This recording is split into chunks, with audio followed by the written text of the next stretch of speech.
Hello friends, welcome to सोनीस vision legal channel. आज की वीडियो के अंदर मैं आप लोगों से बात करूंगा wasting agreement and Cliff period के बारे में कि क्या होते हैं एंड क्यों जरूरी है।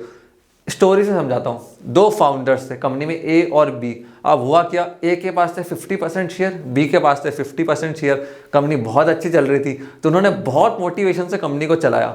अब एक साल बाद क्या हुआ, बी को थोड़ा डिमोटिवेशन आ गया, बोले मैं तो कंपनी छोड़ के जा रहा हूँ। बी ने कंपनी से कर दिया रिजाइन। अब बी के पास थे 50% शेयर, ए के पास थे 50% शेयर। ए चलाता रहा कंपनी को 3 साल 5 साल, कंपनी की वैल्यूएशन हो गई 500 करोड़। अब बी भी बन गया 250 करोड़ का मालिक। ए को लग गया बुरा, कंपनी की मेहनत तो सारी मैंने करी, कंपनी को आगे तक मैं लेके गया, 250 करोड़ बी भी लेके जा रहा है। वहां पे ए ने क्या गलती करी थी, वेस्टिंग एग्रीमेंट साइन नहीं कराया था बी से।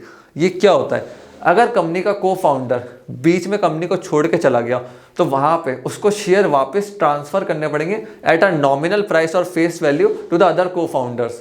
ये एक एग्रीमेंट होता है जिसके अंदर फाउंडर को रोकने के लिए बनाया जाता है। क्या होता है, जब कंपनी चालू होती है तो शुरुआत में दिक्कत आती है, वैल्यूएशन बढ़ने में टाइम लगता है, कई बार को फाउंडर्स छोड़ के चले जाते हैं। तो उस कंडीशन में अगर वो शेयर्स भी ले गए तो मेहनत आपकी, उनके शेयर की वैल्यू भी बढ़ती जाएगी। तो उसके अंदर वेस्टिंग एग्रीमेंट साइन करा जाता है जिसके अंदर लिखा जाता है कि 5 ईयर्स से पहले या 4 ईयर्स से पहले को फाउंडर कंपनी को छोड़ के नहीं जा सकता। जाता है तो सारे शेयर्स उसको नहीं मिलेंगे, या आप एम्प्लॉयज से साइन करवा सकते हो, को फाउंडर से साइन करवा सकते हो, पार्टनर से साइन करवा सकते हो। बहुत अच्छा एग्रीमेंट होता है। अब क्लिफ पीरियड क्या होता है, देखिए फ्रेंड्स, क्या होता है कंपनी के अंदर लेट सपोज 5 ईयर का वेस्टिंग क्लॉज है कि 5 साल बाद शेयर मिलेंगे, बट उसके अंदर आप 1 ईयर का क्लिफ पीरियड डाल सकते हो कि 1 ईयर का क्लिफ पीरियड रहेगा, उसके अंदर कोई भी शेयर इशू नहीं होंगे, कुछ भी नहीं मिलेगा, जीरो पीरियड आप उसको कह सकते हो। वो सिर्फ एक टेस्टिंग पीरियड होगा जिसमें हम देखेंगे कि आपका काम कैसा है। तो क्लिफ पीरियड भी डाल सकते हो। क्लिफ पीरियड जनरली 1 से 2 साल का होता है, उससे ज़्यादा कंपनीज नहीं रखती है, फिर उसके बाद वेस्टिंग चालू कर देती है। अब प्रैक्टिकल एग्जाम्पल के समझा काम कैसे करती है।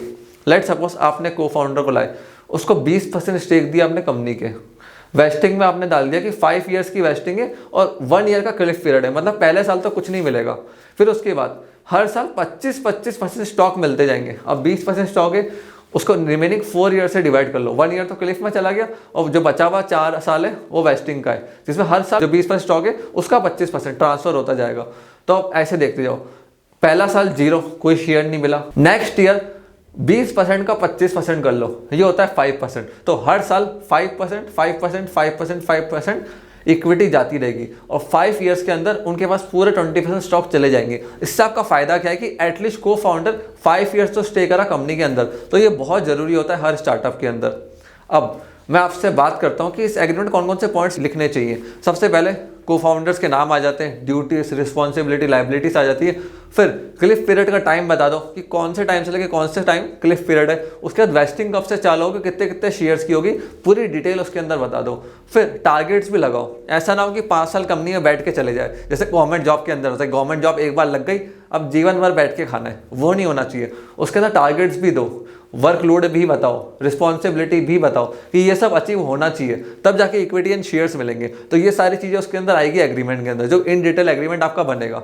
सो फ्रेंड्स, मैं आशा करता हूँ वेस्टिंग एग्रीमेंट के बारे में, क्लिफ पीरियड के बारे में आपको सारी इन्फॉर्मेशन मिल गई होगी, सब कुछ आपको समझ में आ गया होगा। अगर आपके मन में अभी भी कोई डाउट है ना, तो दिल में मत रखिए, नीचे कॉमेंट सेक्शन खुला है, वहां जाकर टाइप करिए, मेरी टीम आपको हर कमेंट का आंसर करेगी। आपने इस वीडियो को यहाँ तक देखा, हम लोगों को इतना प्यार एंड सपोर्ट दिया, उसके लिए धन्यवाद।